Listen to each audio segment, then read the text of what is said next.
Toward getting tested for COVID-19, an opportunity is closer than you might think.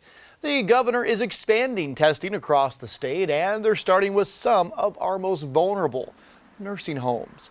DHEC broke down new information about how much of South Carolina has already been tested and what that really means for all of our safety. Fox Carolina's Shale Remien spoke to some doctors tonight. So, Shale, what are they telling you?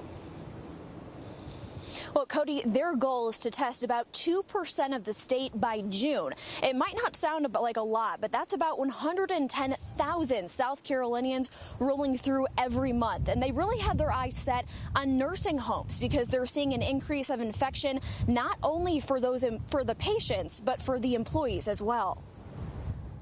The disease has been chasing us. Now we're chasing the disease. Side by side with state health officials, Governor McMaster says the tables have turned in the fight against the coronavirus. It is that knowledge that will enable us to open up. State leaders plan to expand and increase COVID-19 testing sites, and the first phase will begin with nursing homes, testing more than 40,000 residents and their employees. 851 cases have been reported in these facilities, which equates to about 12% of all our COVID-19 cases in South Carolina.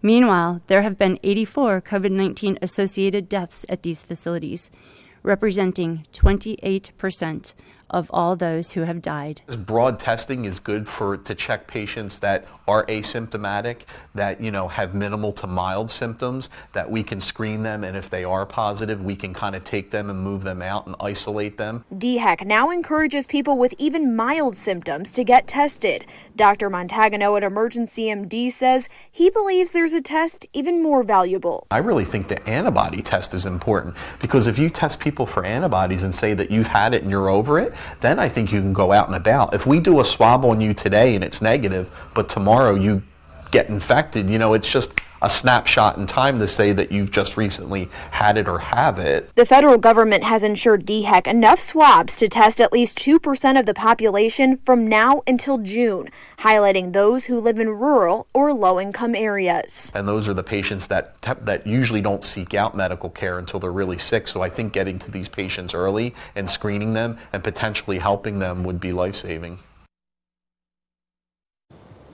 Now, there is a list of the nursing homes that will go through that first wave of testing. I did reach out to a few here locally, but haven't heard back from their staff yet, quite yet. But I can tell you that it all starts on May 11th. Reporting live in Greenville County, I'm Shale Remien, Fox Carolina, the 10 o'clock news.